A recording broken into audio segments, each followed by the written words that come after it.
Hey guys, welcome back to my channel. రేపటి అవతారం గాయత్రీదేవి అవతారం. రేపటి రోజు అమ్మవారికి ఆరెంజ్ కలర్ శారీ వేస్తారు అండ్ గారెలు లేదా వడలు ప్రసాదంగా పెడతారు. గాయత్రి మాతని వేదమాత అని కూడా అంటారు. ఆ అమ్మని పూజించడం వల్ల మన లైఫ్లో ఉన్న ప్రాబ్లమ్స్ పోయి మనకి సక్సెస్ వస్తుంది. మరి ఈ అవతారం నుంచి మనం ఏం లైఫ్ లెసన్ తీసుకొచ్చో చూద్దామా? మనకి గాయత్రి మాత అంటే గుర్తొచ్చేది గాయత్రి మంత్రం. ఈ గాయత్రి మంత్రంని మన లైఫ్లో ఒక భాగం చేసుకోవడమే ఈ లైఫ్ లెసన్.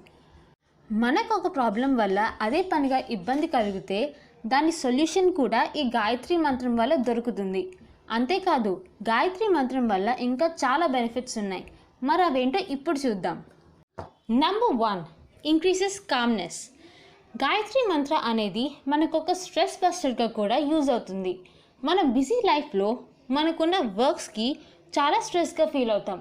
ఈ మంత్రాన్ని మనం మెడిటేషన్ అప్పుడు కానీ యోగా చేస్తున్నప్పుడు కానీ జపిస్తే మనకి బ్రెయిన్లో స్ట్రెస్ తగ్గిపోతుంది. Number 2, eliminates the feeling of depression. Brain stress ఫ్రీగా ఉన్నప్పుడే ఆటోమేటిక్గా డిప్రెషన్ కూడా పోతుంది. మన లైఫ్లో ఉన్న ప్రాబ్లమ్స్ వల్ల మనం ఒక్కొక్కసారి డిప్రెషన్లోకి వెళ్ళిపోతాం. అలాంటి టైంలో గాయత్రి మంత్ర అనేది చాలా యూజ్ అవుతుంది. Number 3, beautifies inside out.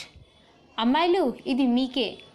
Gayatri మంత్రం జపించడం వల్ల బ్రెయిన్ కామ్ అవ్వడమే కాదు, మన బాడీలో బ్లడ్ సర్క్యులేషన్ కూడా పెరుగుతుంది. దానివల్ల మన బాడీలో ఉన్న టాక్సిన్స్ వాష్అవుట్ అయిపోయి స్కిన్ గ్లోయింగ్గా అవుతుంది.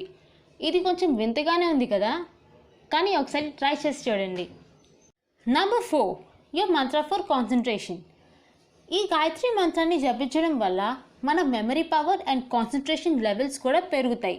ఎందుకంటే మనం ఆ మంత్రం చదువుతున్నప్పుడు మనలో ఉన్న ఆ 3 చక్రాస్ అంటే crown, the third I and the throat చక్ర యాక్టివేట్ అయిపోతాయి. దానివల్ల మనకి కాన్సన్ట్రేషన్ అండ్ మెమరీ పవర్ అనేది బాగా పెరుగుతుంది. సో ఇది ఫ్రెండ్స్ ఇవాల్టి ఎపిసోడ్.